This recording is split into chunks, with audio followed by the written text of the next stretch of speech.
Hi everyone, welcome to another episode of Understories with me, your host, Lindsay Fowler. This week we're speaking to Karel-Oscar van Hengel, an industry expert in cold calling here in Amsterdam. While the idea of cold outreach will put the fear of God in anyone, myself included, KO is really open about the importance of overcoming this fear and taking action, especially within the context of cold calling. What people won't know is that Karel-Oscar got his start in sales via the arts and theater. He grew into becoming a salesperson and a sales expert through the creative industry. This was such an interesting conversation where we discussed the fear of rejection, the importance of overcoming fear in sales. We talk about the need to change perspective from being a salesperson to being an entrepreneur and making the first connections with potential clients.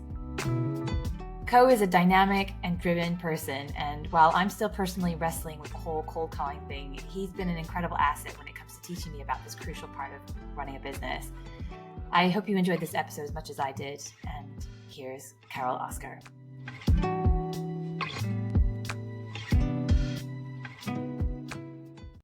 Okay, well, Karel-Oscar van Hengel, welcome to Understories. It's really nice for you. Nice that you've come along. I also probably butchered your name in Dutch. How did you say? How do you say it in Dutch? Actually, it was quite good. You say Karel-Oscar van Hengel, but Karel-Oscar van Hengel. Yeah, you did it pretty well. Or KO in short. KO. I mean, do you prefer that, or do you prefer Karel-Oscar? No, it's Karel-Oscar is fine. Okay. Well, anyway, thanks for coming on. It's really great to have you. You are an industry expert in cold calling, and I think it's a little bit strange maybe for a creative, quote unquote, creative podcast to talk about cold calling, but I think you'd be an amazing person to talk to, so which is why I brought you on. So tell us a little bit about yourself for people who don't know you, who haven't heard about your work. So what I do now is I started really training people about 2 years ago. I focused on building a business in the Netherlands and in France. Started a recruiting company. Well, I'll dive into a little bit about that later, a little bit longer. But the thing is, what I do is I help people overcome their fear of taking action. So my whole business is based on removing that initial, like the procrastination or that doubt that you have, or not having the right mindset, in order to take action, so that you can actually grow your business or keep taking action. And that is one of the best things you can do when you're starting cold calling. So what I do is I help people to be better at how to be on the phone, how to talk on the phone, how to interact with people, how to commercially communicate with people. And yeah, full disclosure, Karel-Oscar is coaching me on this, because this is something that I've really struggled with, because I think because my experience up to this point has always been about word of mouth referrals, and actually, as you say, the whole point of actually really building a business is being able to take action and having some agency about the type of clients that you want to bring on board. And it really, the only way to kind of do that is through direct outreach, which everyone hates. Everyone feels a bit gross about. And I say everyone, you don't hate it. A lot of people don't hate it once they get going into it, but it's like that feeling of like, oh, I don't. It's like going to the gym, right? Yeah.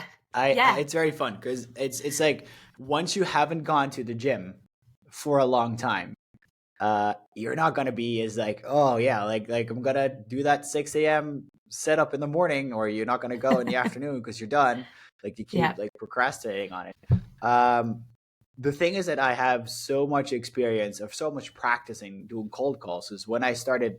So I think we talked about this when we had lunch. So when I was 18 years old, I have, and probably also the reason why you wanted to invite me, is I have a background in arts and theater. Yeah. And so when I grew up in Almere, which is a city, which is now a town. It's a city, actually. There were a lot of cheaper housing. All of the people that lived in Amsterdam that weren't able to afford houses there because of gentrification all moved outside of the city into Almere, which obviously creates a very nice cultural melting pot, which is incredible because I have so many friends and so many cultures there. But in terms of when you look at possibilities in that city, it's a little bit more focused on residential versus living there, less expensive housing, and compared to Amsterdam, where it's more like liquid and people are really growing their experience and going there for universities and studies. So when I moved from Almere into Amsterdam, after doing a degree in cultural arts management, which was basically a how to hit a tambourine and learn to play the djembe and basically chase girls. And it wasn't really like a massively smart career move to start studying that. Not a lot It of wasn't career even really prospects from proper. that. No. And it was 2008, I think, which was Oh God. exactly around the point where well, here you go. Housing crisis. Yeah. I was like, so fun. I tried 1 year of hotel management school, which was a proper school, Yeah. which was horrible because my dad actually taught in that school. And most of the teachers were ex-students of my dad. So when I messed up in school, I went home and then my dad was like, so the teacher just told me that this. So I ran from that really good education. So after doing a arts and theaters school, I wanted to have a job and I applied to a lot of jobs, and I basically got rejected like once and once, like so many rejections. I was like, oh, okay, well, that's kind of a not very nice way to start my career. Thank God I was still working as a bartender, so I still had some like level of income. Yeah. And via Did you know what you wanted to do at that point, though? No. You were just kind of God, no. anything I wanted just work. Okay. I wanted to pay my. This is the thing. There's a lot of people that's now, which is you don't understand this, but I'm 36 years old. When I was 18 years old, like there were no jobs. It was not very much of a high like talent. If you have no experience, like you're not going to get a job. And what we have now is a complete reverse. There's no houses. There's no talent. So everyone that has a little bit of anything that can get a job now. Like it's very hard to find people that were willing to work for you. That was not the case when I started my career. So I was very fortunate to, via a guest teacher, he had his own theater company. And this is how it all started.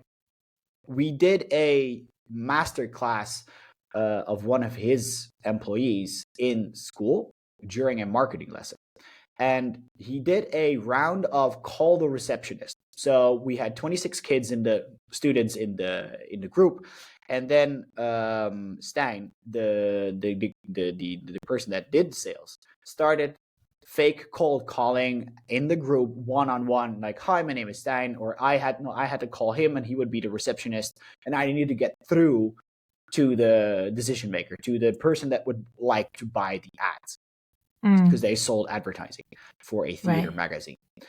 And then after reaching number 18, which was me, and just my lucky number, funnily enough, he called me and it's like, okay, so I'm going to pick up the phone and you then introduce yourself and try to get through the gatekeeper, the receptionist. And I called him, like, hey, how are you doing? How's it going? Oh, nice. And I just gradually maneuvered myself into that call. And he's like, hey, okay, nice. And then started pitching fake ads to him, obviously, because we were in a group. And I started everyone looking at me. It's like, how the hell did he not get knocked down? Like, how is he getting through to this person? But this felt kind of came quite naturally to you. Yeah, interesting. Okay. Yeah. But that's the thing, because my dad traveled a lot. He's very open. He spoke seven languages. So I was always very communicative. Right. That's a good start, though. That is a good start. I will give you that. And obviously I did door-to-door sales. I also did like shampoo promotions in supermarkets, and like I did a lot of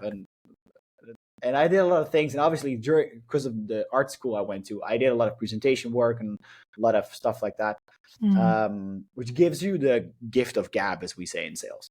And but it had nothing to do with technical sales, because you can then obviously get into the conversation, but then you basically just, okay, so what do we do now? Yeah, of course. And then he was like, oh, okay, that's good. And I was the only one in the group that got through to him. And then after the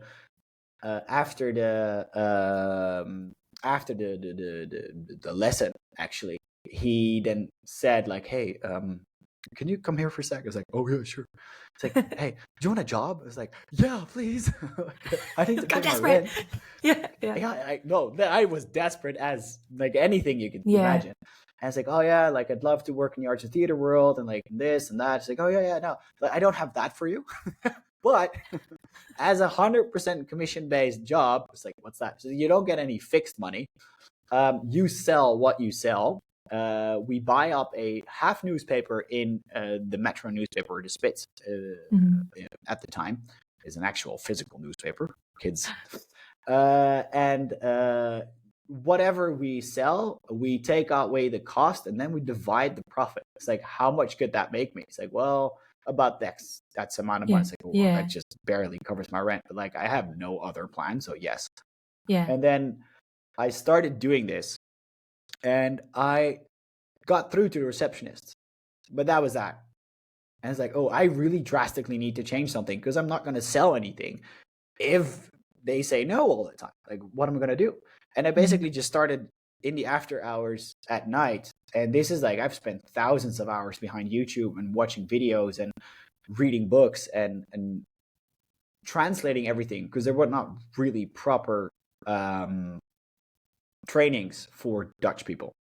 Everything was US based, because everything was like, think of Grant Cardone, Zig Ziglar, Brian Tracy, all of those like famous. So they were like, how are you? And like Tom Hopkins. And I was using all of that old stuff and then translating it to Dutch, like, making scripts on my own in the evenings and just working on my craft every day.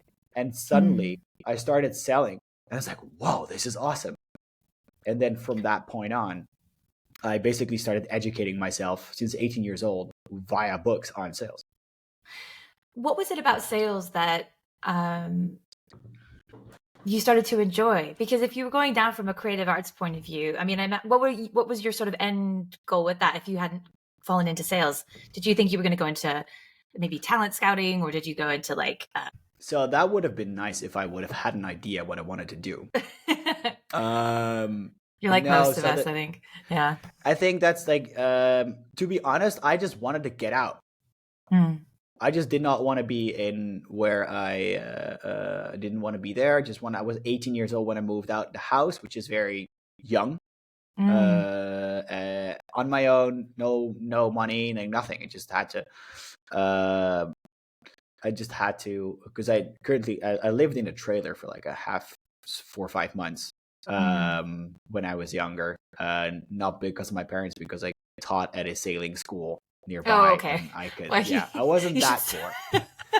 Yeah. Like, I lived in a trailer. So it was like, so but I didn't move out, as in like, that's a convenient way of not living at home. Yeah, sure.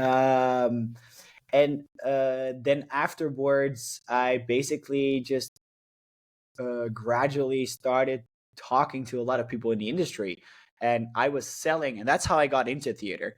The theater business actually is I watched so much stuff about comedy, like anything you can. Like, I have a massive encyclopedia of comedians in my head, never wanting to be on the stage as a comedian, but I wanted to represent them, because I love the movie Jerry Maguire. Yeah I love the whole show me the money thing, then representing someone, fighting for an artist, fighting for like someone that does that. And that just, because I always had the idea, and this was also I really wanted to like represent someone that wasn't able to do their things on their own, because a lot of the times when you speak to creatives, they're so creative, they're so insightful, they have such beautiful minds, and they're incredibly adept to creating something, a concept in their mind, and then portraying that into real life, which is magical. It is. That's what I love. You and I are the same on this one, I think, because there's that sort of that sense of advocacy for the creative. Because exactly, that's not, I mean, they're not going to think about the business side. They're not going to think about the show me the money bit. And they shouldn't, because their thing is the other side of it, is to do that magic. But exactly, it does then. But then it perpetuates that idea of the starving artist, because then they won't advocate for themselves commercially. So it becomes this sort of kind of quite friction point. So did you end up doing any theater repping in the end? I think I saw you. Oh, sorry. Yeah. So I was coming to that. So what I was doing, actually, I was obviously so I was selling a theater calendar, like a guide. So what's to do on every Monday or Friday on this theater in Amsterdam, and what I did, or outside of just basically in the Netherlands, and I got to talk to a lot of theater company owners, or we call them cultural directors, business directors of those, like the directors and marketing people. And at some point, I talked to someone from an agency, and he was like, "Hey, man, so I have I sell theater productions." Like, I know who you are, dude. Like, I know who you are. You called me. I was like, thanks. Like, I called you, and we're having this meeting because I know who you are. And I sold to his wife at the time, I think, or girlfriend, and she was doing the PR for them. And she was like, "Oh, you should talk to like my guy because he does this." It's like, "Yeah, I know who that is." Like, yes, I'd love to have a meeting with him. Yeah. So we had a beer, and we just kept talking. He just straight out of nothing says, "So I need someone to sell my comedians." It's like I can do that. He's like, "Yeah, it doesn't pay that much." It's like, that's more than I make now because what I do now is a commission.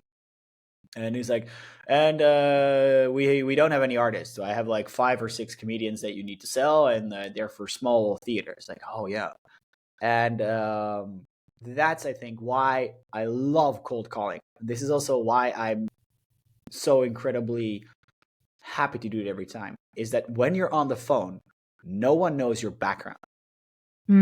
No one will judge you for your education. No one will judge you for who you are. No one knows you, so you can be anyone. And that's where I invented Karel-Oscar, because everyone used to call me Karel or Kareltje, as in the small one. Yeah, I'm not that mass. I'm like 177, so I'm not like the Dutch people, like they're super tall. Yeah, you missed out on that, Gene, unfortunately. Yeah, it's just fine. Yeah, it's just life. It's just life. It's part of it. It's fine.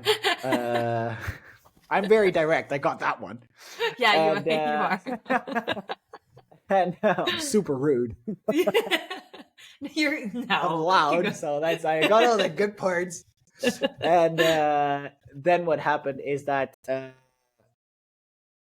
I just got on the phone. It's like, "Hi, this is Karel-Oscar," and that's actually when I was like, "Oh wait a minute, that sounds good."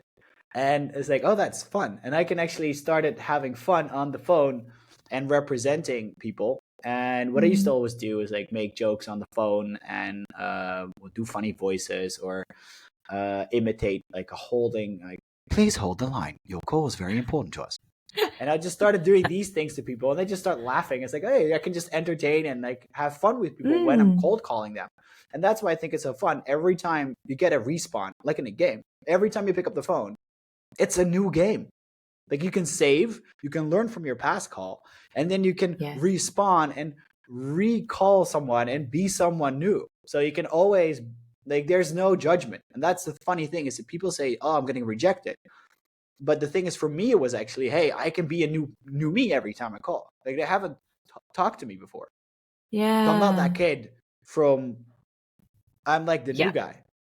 Yeah. And that's what I love, that's why it gives me energy every time I call someone new or I cold call someone. It's like you can introduce yourself into any type of way. And obviously that skill set, you don't need to be anyone else, but as an 18 or 20-year-old, you did not make that link yet. So that was for me super fun. And I started selling comedians to theaters, and I started building and crafting on Excel massive lists of small theaters and started selling. And what I started to do is like, hey, I need to have a perfect knowledge of every comedian in the Netherlands. I need to log and see everything. So what I did is I went to 5 shows a week. Oh my God. Monday, Tuesday, Wednesday, Friday, sometimes twice to an open mic. And I'd sit there in the back. I think I have pictures of that.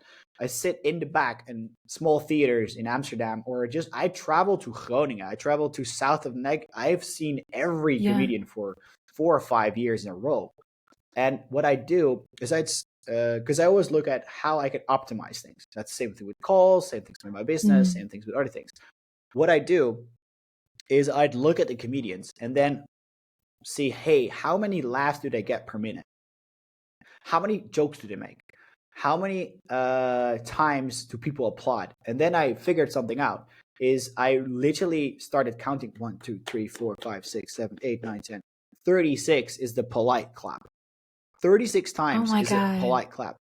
If people start clapping after 36, that's my golden moment until 36. Extra 10 claps is they loved it.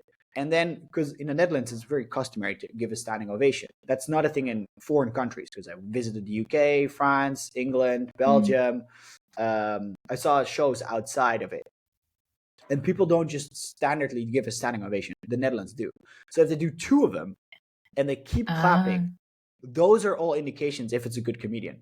And by that, I basically rated a system that's based on what the audience said. And then I started to follow the incoming talent. And that's how I signed a lot of the new talents for our company, put them on a contract. And that's how I find, like, one of the guys now does Carré, full sold out premieres on TV. Like, these are like big names now, and they were young, and that's how I found them. It's Or amazing. found. That's how I signed them for us, because they find themselves, obviously. Yeah, of course. I mean, that's amazing to sort of create metrics around something that would feel quite intangible, I think, to the average person. In some ways, it's like, I mean, I don't know, I'm not sure this is a fully formed thought, but I'm just kind of thinking this through out loud. Is, you know, in when you're selling a product, not a person. I know it's, in a sense, it is a product because you're selling the comedy. But if you're selling a product, you know, you do market research on it. You work out how people respond to things. You ask questions. You kind of test the market in that way. But when someone's performing, it's a very different.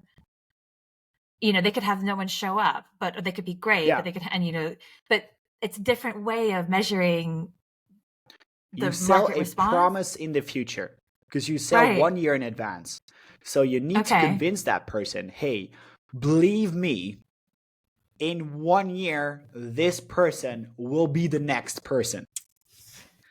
And how does that work? You have nothing. How do you sell a person? Like, I mean, how do you sell a comedian? So, very, very good, important distinction. You don't sell a person, you sell the show. Right, okay. Because you're not in that type of business. You're not selling a person. You know what I mean. I have to be very no, but it's very important to understand, because, and there's also something that you really have to understand, is that in the first 4 or 5 years that you sign an artist, you make a loss. Like, you make 100% loss on that person. The risk of signing someone is incredible. You make your money off the big shows, and you invest 5, 6 years in a new artist. That's why it's so hard to get into the artwork. Right. Like, you have a massive, so you have to understand everything about your clients. And if you don't, which my problem was, because obviously I did some studies, but I was too young. I was the youngest, I think, as I was one of the last trained impresarios by Jacques Senf, super famous guy in the theater world. He's passed away, unfortunately. And I think it was one of the last assistants for him to be trained. And what he did sales at a old school perfection level. Like, this is something that people don't understand, is that how much craft there is in sales. So sales is obviously something for, especially for the creative world, and I totally agree with this, is it sounds dirty. Yeah. Because and I 100% agree. And the thing is, what you need to understand is that if you're communicating with 2 people, the only way to get something moving from one side to another side, doing a show, and they have to get paid in some form, you have to do this with money. Like, we don't have any other system.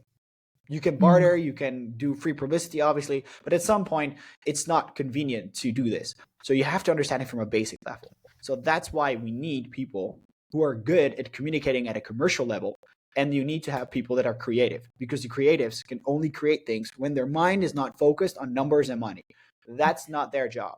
Our job is to fully perform and fully focus on how to help that person live up to their dream. And I will tell you now, producers and impresarios and agents don't even make 10% of what they could make in the commercial world. So yes, they are 100% focused on helping the artists and making buy, because most of those companies they are they make break even, they make some profit, but not a lot. Yeah. If you would use their skill set in the commercial world, which obviously as a seller I do now, yes I know, you make a lot more money, like tenfold. And speaking about this alone will vilify me, which is okay. That's fine. Because it's a touchy subject. But you have to understand is that when people do this, they really do this because they love the arts and theater world. And what I'm doing now is I am 100% working in order to get myself into a position where I can either invest, I can either set up something that I can help artists without charging for that. To be able to have my things on my own in a right way, so that I actually can focus on what I love and how I can support people, perhaps donate or sponsor a fund or create a junior artist fund. But I can only do that if I success. If I have my success in the commercial world. Yeah. So the skill set that you need in order to sell artists or sell shows is really based on how to build your craft. And now going back to the person I learned everything from, how his craft was within the impresario agency sales skills that he had, is that he would ask so many questions.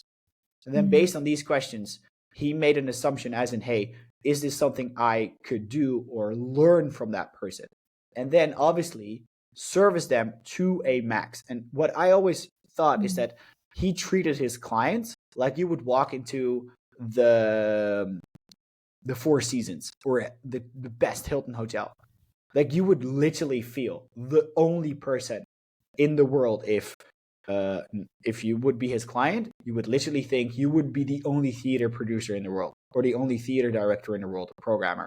He made you feel that way. And it's sincere because he thought like, hey, that's the way we do business. I want you to choose me over the rest because I will just treat you better. And that's a skill set you need to learn, because if you need to do this on a daily basis, you're not at your best every day. Like you have your flu or something else, you need systems and programs for that. And that can be taught. I mean, can we talk a bit more about this? Because I think that this is something that is often missing in the industries in which I work, is that, I mean, first of all, people expect that, people will find them without actually doing the outreach themselves. Okay, that's the first point. But then when someone comes through the door, there is this sort of, it's not all the time, but a lot of the case, there's the client ends up being put into position of power over the artist or the designer, right? And what I'm curious about is how you can create a relationship with that potential client that feels like they are going to be the most important person in the world to you, but it doesn't create sort of a strange power dynamic where there's an element of servitude. Are you speaking from the seller or the buyer? From the seller's so the creative or the creative or the client? The creative. The creative, okay. How to create a balance where the creative has the power versus the person that has the money. Not necessarily has the power, but has a sort of an equal pegging. Because I think sometimes there's a fear with clients that they're going to walk away, or that they're allowed to sort of dictate the process to the creative, right? And so, because I think there's an element of like the client's going to walk away, and because then I'll lose money, and then I need the money, and this whole element of it. Yeah. But like, how can you create a situation where you are that sort of sensible? That sounds a bit boring, but like that safe pair of hands that's hyper creative, that's going to offer a brilliant service, but doesn't put yourself at the behest of the client as like they can just tell you where to jump and you go jumping, that kind of thing. So there's two ways. Number one is to completely detach yourself from money, because that money doesn't hold power. Your belief over money holds power. Ooh, keep going with this. This is interesting. So I think that you have to understand is that as soon as you stop caring about money, finances, not finances, that's different, about how you perceive money doesn't have power over you. And that's a concept that you only learn when you've made a little bit of money, because it's very easy. And hear myself saying this is that I talked, obviously, and I saw a lot of videos and people that were very fortunate in their lives when I was younger, and they said, "Oh yeah, like Karel, like money doesn't make you happy." It's like, no, but I need it because I don't have money for rent. Yeah. And people that have money will tell you money doesn't matter, and that's a very, very annoying but truth. Because money doesn't matter. Money makes it easier, and money takes away the pain. And that's a thing you have to understand, is that if you have enough money, you will not feel things as painful on a daily basis, because you can literally make a lot of things easier. You can have a maid at home. You can have someone that does your housekeeping, someone cook for you. You can have no more stress about paying your rent. You can have any type of nutrition you can buy. You can have a car. You can basically make your life super comfortable if you have a lot of money. That takes away the pain.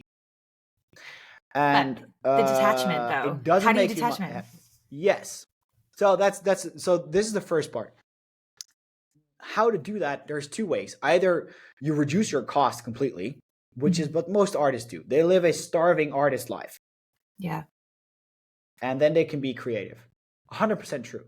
However, at some point, for a lot of us, we are not going to be, and this is something that's very hard to understand. You don't need to put yourself through the starving artist life in order to be creative. You need to be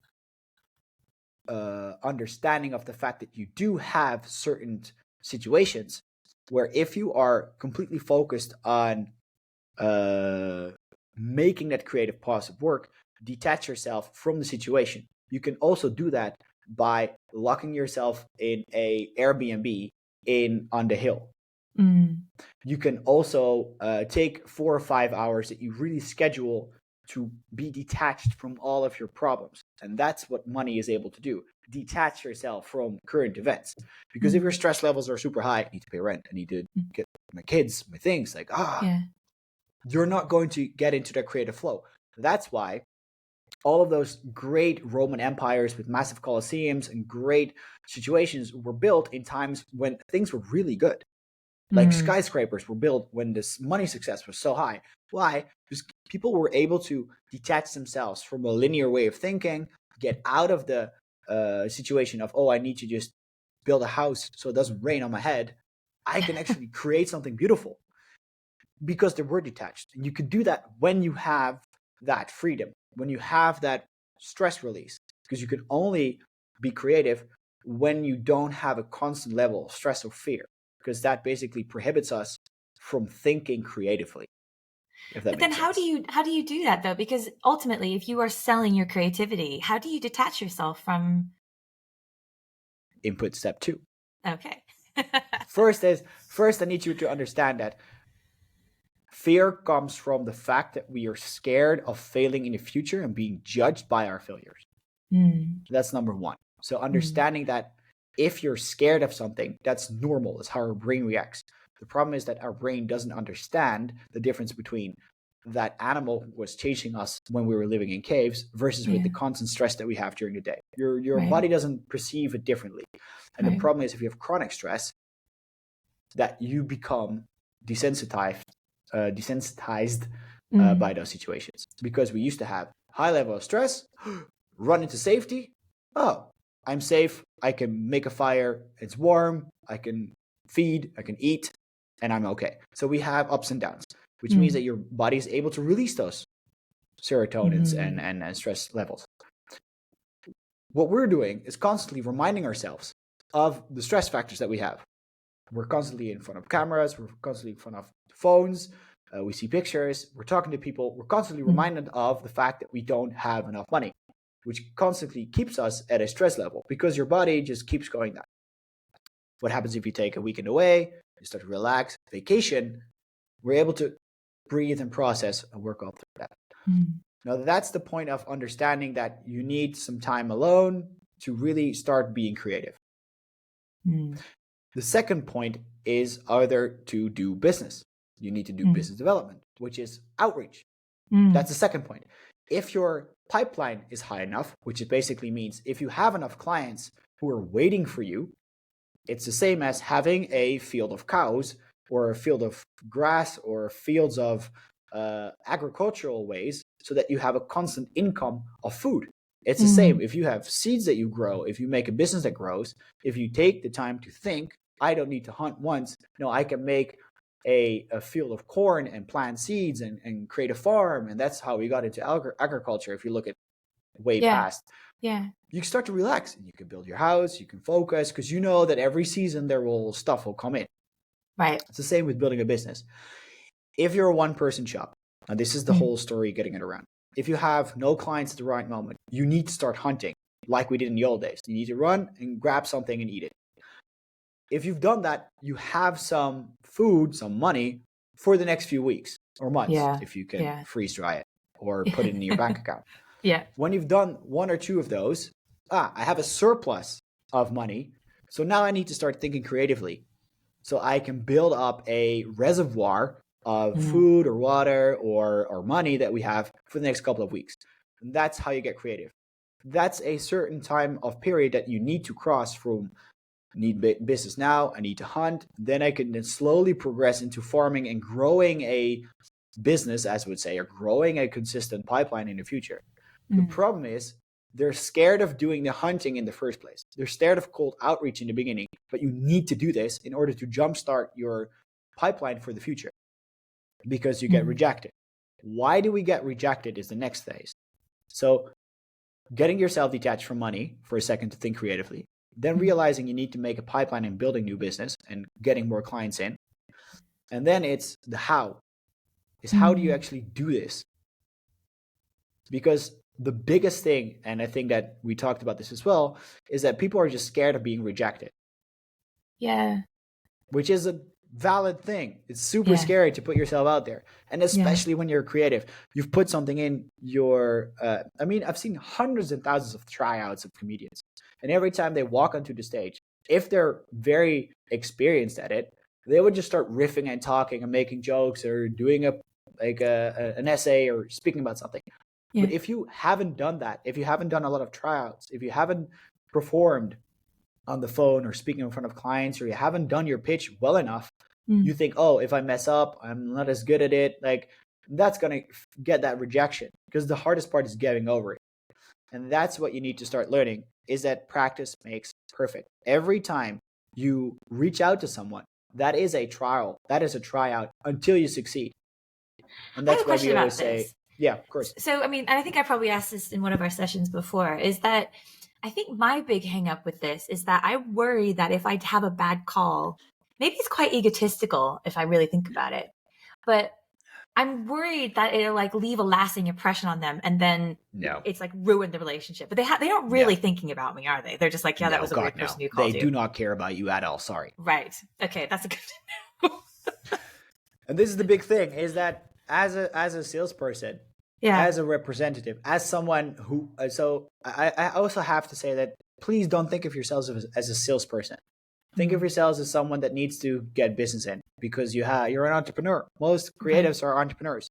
Yeah. And you're not asking for money. No, you're presenting yourself to people and then they will decide if they want to work with you or not. Right. So you have to look at it from their perspective. I think the most important thing is that don't look inwards, look outwards. What can I do for you? So if there's 1,000 people in a room, this is like the story that you probably heard in movies. So if there's 1,000 people in the room, probably someone will do business with you. Yes, 100%. Yeah. And those 1,000 people are probably not looking for you because they don't know you. Which is fair, right? If they don't know who you are, they probably will not be looking for you. Yeah. But you know who you are. Yeah. All you need to do is go to one of those people and say, hey, my name is Karel-Oscar. I help people to become better at presenting themselves and then also making sure that their business will be commercially viable. That sounds way different than, hey, my name is Karel-Oscar. I'm an industry expert in cold calling. Yeah. Because that sounds super scary.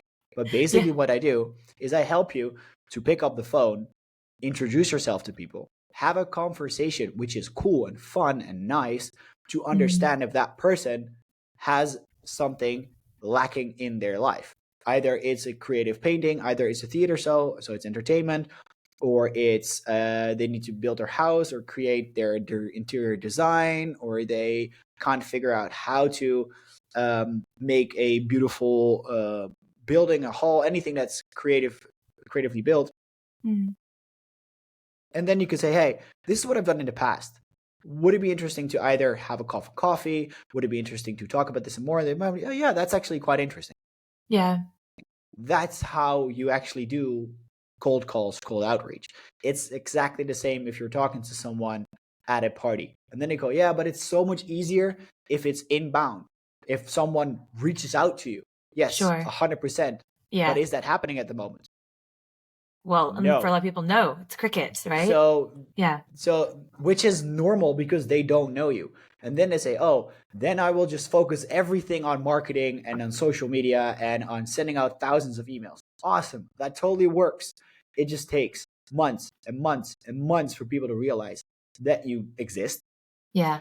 Because they get so much email and spam and they see so much commercial stuff. It takes months. Like I'm literally, I've been writing a piece on marketing versus sales. And the thing is that people say marketing versus sales. No, it's not. They work together. The thing is, you need to do outbound prospection, and that's sales for a lot of people, because they don't know you yet. Because in the time from now until 6 months from now, you might not get anything in your pipeline. You might not get any clients or asks. You still have bills to pay. Yeah. You still have a business. So either you're okay with not paying your bills, you're okay with being in debt, and you're like, which is the stigma in the cultural world, as in, yeah, but I'm like an artist, which is 100% agree. But if you have a kid, if you have a house to pay, is that fair? No, it's not. And do you think you're going to be able to be creative when you have all of those things? So sometimes it's just really also like being practical, as in, hey, either you're fine with having a constant pressure of not having clients versus I might do one call to someone and then feeling a little bit of discomfort and then hanging up the phone and actually thinking it wasn't that bad. No, exactly. I'm really interested in this thing about why there is, I mean, I feel it myself, like the resistance to picking up the phone. And I really, I mean, we've talked about this loads, but I still can't quite get my head around it. It's like, why? Okay. I know we're afraid. Why that is? But what, like, why are we so afraid to have conversations with people? And people are just people. People are generally nice. Like, they're not going to be like, yes, you suck, get off the phone. Rarely is that going to happen. No, that's not true. So the thing is that, first off, what you need to understand is that why are we scared of talking to people in person, or why are we scared at all to actually reach out to people? Is I've researched a lot about this, and I think my theory, and that's like it's a walking theory. I have something. I'm not a psychologist. I don't have any background in that, so I'm not able to speak about these things. But this is my assumption. So this is really an assumption or a theory to have. When you reach out to someone, it's scary because you're stepping outside of your group. We're social animals, so our whole thing is based on stay with where you are. If you stay with where you are, you will be safe. And that's something that's kept us safe for eons. Yeah. I don't know how long that is, for a very long time. Millennia. So if you would, millennia, exactly. So if you are literally biologically programmed to stay where you are, where it's safe, you're going to think about the past. And future means death because it's unknown. So if you think about a situation and you're stressed, your body goes, oh, I need to stop moving forward because I am currently on a path that I could fall off the cliff. I could walk out of the cave and there's no more food, or I could be cold. That's what's going to happen from starting point A. It has nothing to do with the social anxiety of actually talking to someone. It's the initial response of what happens if I do something new. And especially when you're already a little bit stressed. So that's the first part you need to overcome and understand. The thing is that if you stay in that cave, if you stay in the same situation, you will not have enough firewood. You will not have enough food to survive. Yeah. So that's the thing, is that someone needs to go out. Now, who initially is programmed to go out? It's men. Like, you're irreplaceable. We're replaceable. Like, yeah, sorry, that's biologically how we are.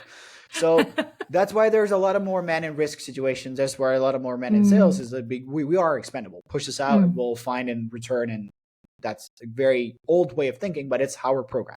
Yeah. I think it's my assumption. Yeah. And there's obviously a lot of perfect, there's examples where a lot of women can do this and are much better at it because they're well trained and did this in the past, obviously. But just for the sake of the argument. Yeah. And the second step is that we think, oh, if we stay in the same place, our clients were with us in the last place. Our body thinks, hey, 2 months ago, I had clients. Yeah. So that's a safe place to stay. So staying in my lane means the clients stay in my lane. They'll keep coming to me because they came to me in the first place. So I can just consistently assume that. But the thing, because in the past something happened. Yes. Yeah. So that's exactly. what our brain thinks. Our brain thinks in the past I had clients, safe place to stay. That's what our brain thinks. Right. That's my assumption. Yeah. And then moving forward means, oh, I don't know what that is. So if you go into the unknown, that's super scary. So I will not do that because it's not direct result. I can't see that piece of firewood. I can't see the food in front of my face. So I'm not going to move forward. Now, the second part is then we're in 2023. Four. Oh my God, it's 2024 already. Already. I know. I've been writing this piece in October, so it's been in my mind. 5 days. We'll give it to you. It's been 5 days. Thank you. So awesome. So then we have 2024. We're on our phones, WhatsApping, texting, messaging. We don't actually interact with people face to face so much. So we're not even used to talking to people anymore. And we had the pandemic, right? Pandemic. Before that also, like obviously 100%. Pandemic did have a massive thing. Yeah. We don't call people anymore. We WhatsApp. If someone of our friends calls us, they go, why is this person calling me? Why can't they WhatsApp? Yeah. Okay. So this is the thing. That's adding to all that, to social anxiety. And then why, especially for the life of me, would someone work with me? We have all of the insecurities that all mount up. And what does your brain do? They go into overdrive. Yeah. And I think now, as a conclusion, it's important to understand is that when we actually reach out to someone, we put our trust, our faith, our everything that we have, our creation in front of them to be judged. Yeah. And then they can go like, no, I don't want what you have. Wow, that hurts. That's the rejection, isn't it? That's the solid, hardcore rejection. Yeah. Now, what does rejection trigger in our mind? I am not accepted in this group. Yeah. Yes. Like I'm not presented in the group. I will die without this. That's what your brain thinks. Your brain is super easy. We do one thing. We think, can I eat it? Can I mate with it? Or is it going to kill me? Those are the three responses that we have in our crocodile brain. And you have to research this, what it is. It's what we do. And then when it's actually safe, we go, oh, and it goes into cognitive and we can understand it. So rejection is death. That's literally what your body says. Yeah. So you have to understand is they need to replace this idea of that concept. Now, what is my solution? And please listen. I think it's one of the most important things that I train my students on. If you understand that when you're reaching out to someone, it doesn't mean that you're putting yourself out there. It means that you're talking to someone who also doesn't know you, who is not trained to buy something as a service from you for the first time. That person is doing their own thing. They don't know who you are. So instead of understanding, I need to make a sell on the first trial, no, you need to get to know that person. You need to make a connection. You need to understand that person. You need to introduce yourself, and you need to know who that person is. So we always say, hey, I'm just calling you to get to know you. Yeah. And I'm just saying hi. And that's also important to understand is that your first call is an introduction. Yeah. It's If not that like, person hey, has jazz a need, hands, buy the used car, buy the, I don't know, oh my fill in the god, gap, whatever sleazy the thing that you used want to car include. analogy. Fun Yeah. part is, uh, car salesmen have inbound leads. It's not sales. Oh, that's interesting because everyone So assumes it's like, like I'm used car. sorry, that's not a very wrong analogy. So car salesmen, they have people walking into their store. Of course, I've never even thought about that. So It's what's not it? sales. So what's sleazy? I guess sleazy sales is when someone just like, I don't That's a know bad what. salesman. Yeah. Okay. So So okay. the thing is, Yeah. Go ahead. Go ahead. people are just scared of being rejected. And the first call you do is like, hey, how are you doing? How are you? Yeah. If they have, and all you need to do is that initial response of that person who needs to make a very quick analysis. You're scared. No, that person who you call is also scared. They have the same, is this person going to kill me? Can I mate with this person or can I eat it? They have the same response. Yeah. So if you react, it's like, hey, my name is Karel-Oscar, like, that's super scary. And that person will hear your fear. Scared animal, they go. Relaxed animal is just simply grazing to another person, simply grazing. They stay next to each other. Hey, they smell a bit. How are you? Oh, it's talkie. Oh, that's nice. Oh, how are you? And they go away. Animals are the We're all perfect animals. example. Yes, we are. But then we think like by magic, these inert biological ingrained programmings that we have just don't apply when you pick up the phone. No. You just simply relax that person, and you need to understand, and that's where the training and sales comes in. Yeah. All of that emotion that you have and that rejection, you need to understand that you need to be trained on removing that fear so you can be you. Because when you call someone that calls you, you're super relaxed, right? The conversation we're having right now is super relaxed. It's because you know me. Like getting over that first understanding of the fact that that person needs to understand you and know you first, and the other way around is very important. And then the third part of it is that when you're talking to someone who's not a trained buyer, because the thing is so funny, as entrepreneurs, most of the times, or especially creatives, they don't focus any experience, they don't focus any training on sales because they don't like it. No, exactly. Because it's scary. Yeah. But we do somehow expect from the people that we reach out to or talk to know everything about us. I mean, but we know what that is, right? That's the artist ego, isn't it? It's like the thing that it's like we're like the creative. We expect people to come to us for our amazing work. I mean, we all have it, right? We all think we're like really special. They probably will love you, but they still need to understand and know you. Exactly. First. Exactly. Like anyone that's making something beautiful, you say, oh, that's a great piece of art. Who's the artist? Yeah. That's how it goes. Yeah. But if they don't know you, if they haven't seen you, you need to get your stuff out there by any means possible. Yeah. Which is why marketing and sales work together, right? Because it's like it's getting the work out there. It's the same thing. The thing is with sales, it's faster than marketing. And marketing might not work because you might be spending a lot of time marketing to the people that don't need your stuff. Yeah. And this is where most businesses go wrong, is that I have this so much with clients, is that, oh, that's my, like, I'm currently in a discussion with some clients. You can take my trainings, fine. But if you don't know your audience, same thing. If you're a comedian and you're talking to the wrong crowd, your jokes will bomb. Yeah. If you're not talking to the right audience, they will not buy your art. You will typically see a different crowd at the MoCA Museum in Amsterdam or to the Rijksmuseum. You will see a different type of demographic in opera or theater, or going to the cinema, or going to a art expose on creative design. You will see a different type of crowd going to a Taylor Swift concert. You will see a different type of crowd going to the Rolling Stones. And then people go like, oh, my art's for everyone. Nope. The art is for your crowd. The art is for your audience. This is the same with sales. You need to understand who you're selling to, and then who your audience is. And if you have that down, then you start reaching out to that person, and they go like, oh yeah, that makes total sense. Of course. Yeah. And then, this is just so interesting to me, because I think, as someone who basically I mean, my whole career working in design has always been about inbound leads, right? It's always been, continual pipeline.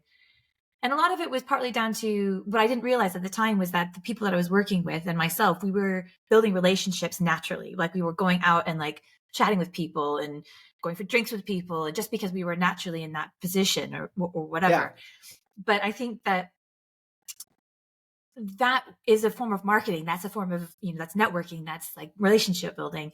But you were saying is like the cold call sales is a faster route to that, isn't it? It's like, it's literally, it's instant. It's not having to go to a networking event. It's not having to sort of dip your toe into like someone that you've met in your co-working space. It's discomfort and speed. So cold call, you have to understand it with sales.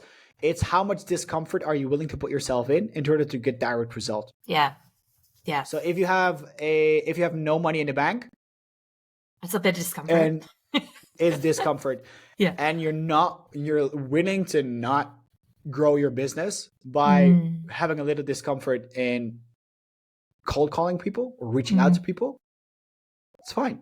Yeah. It depends on where's your balance. At one point, if there's no money coming in, if you have no business, no clients, how long are you able to sit there until either you go into red or your discomfort is higher on the point I need clients versus I'm not scared of picking up the phone. So, but the cool thing is, why don't you focus on practicing one by one, doing some introductions and some calls in order to book some meetings and either just having some coffees with people. Yeah. And then learning how to interact with people in a perfectly normal way. It's not that weird to give someone a call like, hey, how are you? Like, yeah, fine, cool. Yeah. Just checked out your website. This is what I do. I'm curious if what I do might be of interest to you. Like, do you have 2 seconds? Like, it's not that crazy to actually. It's not crazy. It's not crazy. No.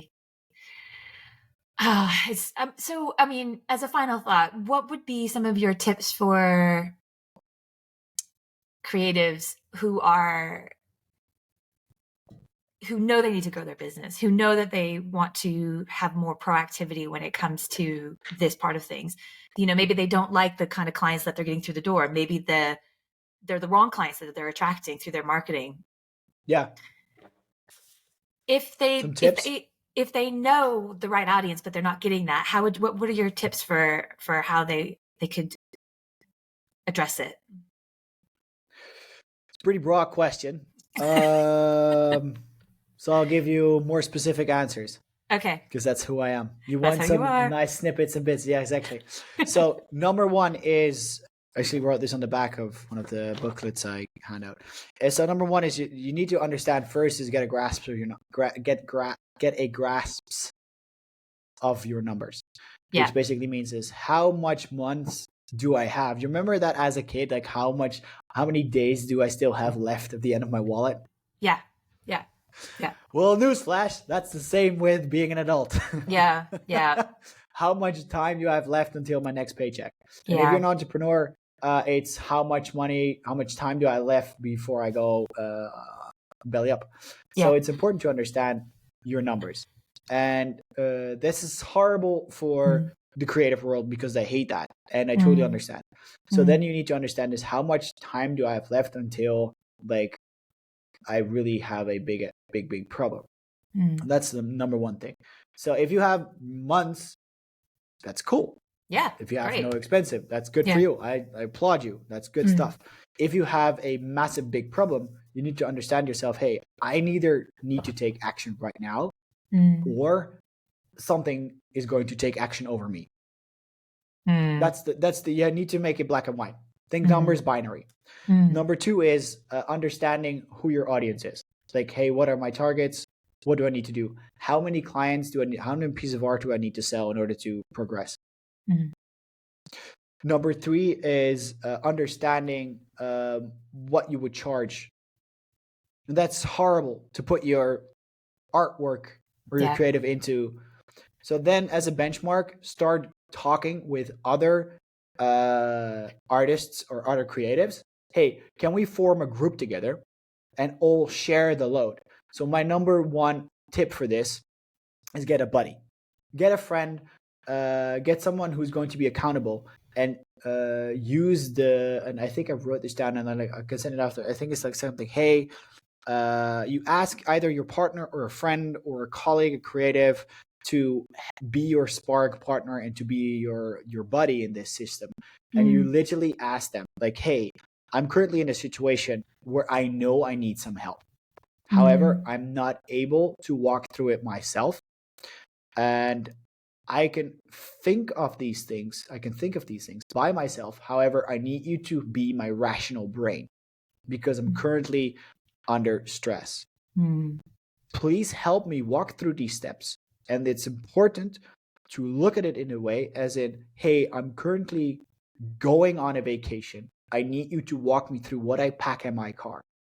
That's how systematic I want you to do these things. Because if they start spitting out ideas, it's going to be too much.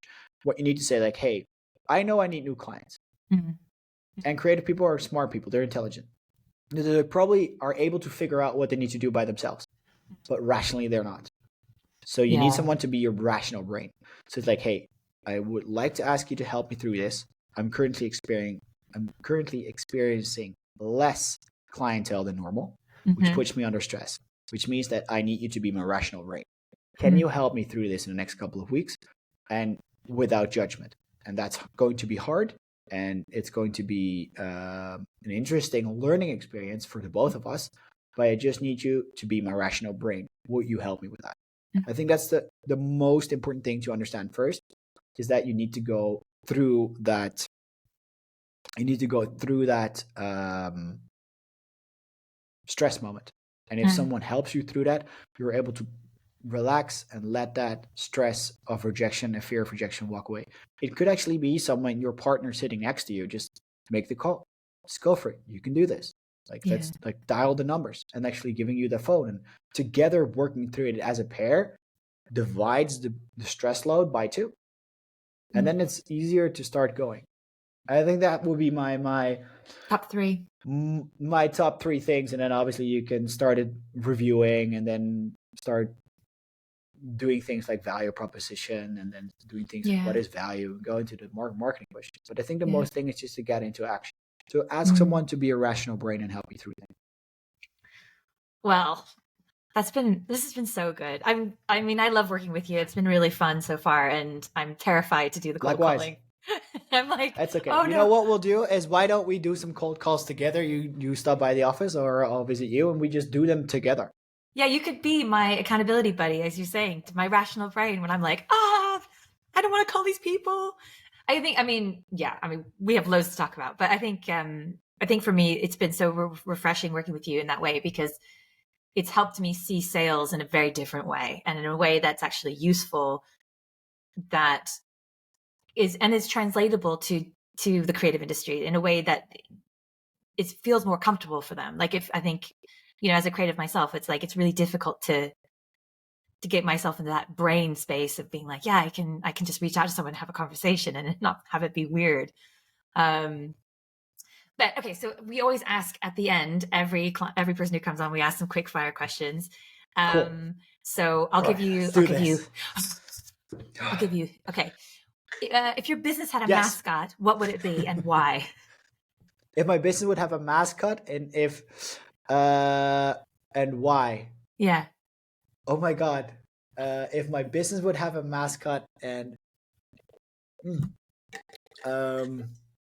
I think it would be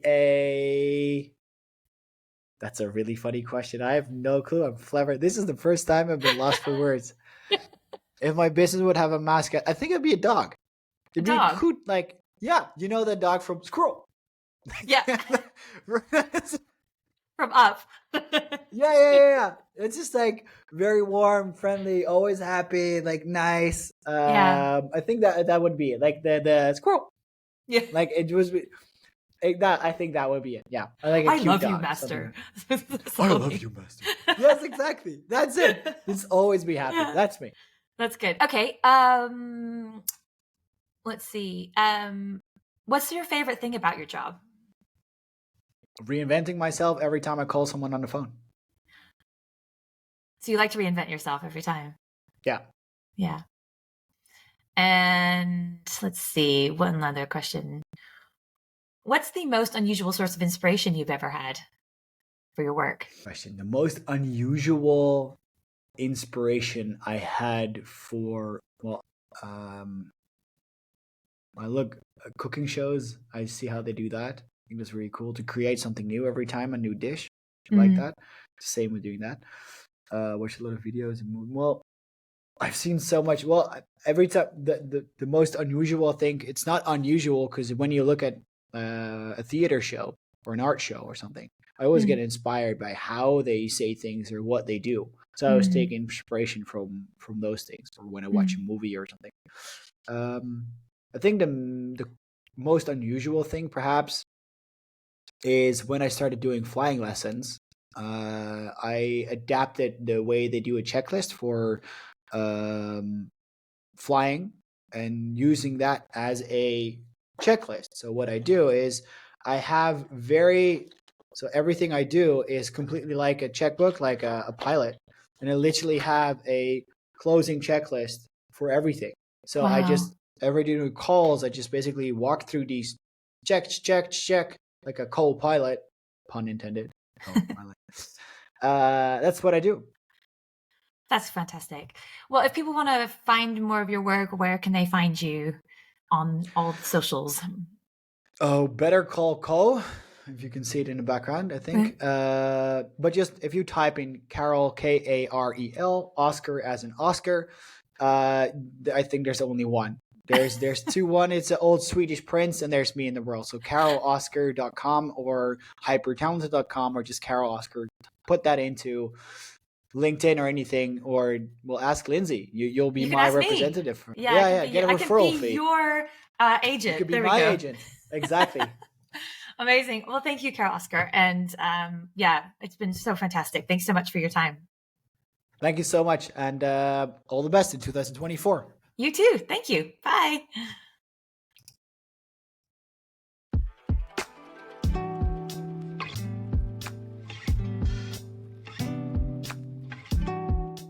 Thanks to Karel-Oscar for his insights. It's always so incredible speaking to someone who's so passionate about what they do and knows intrinsically why they do it.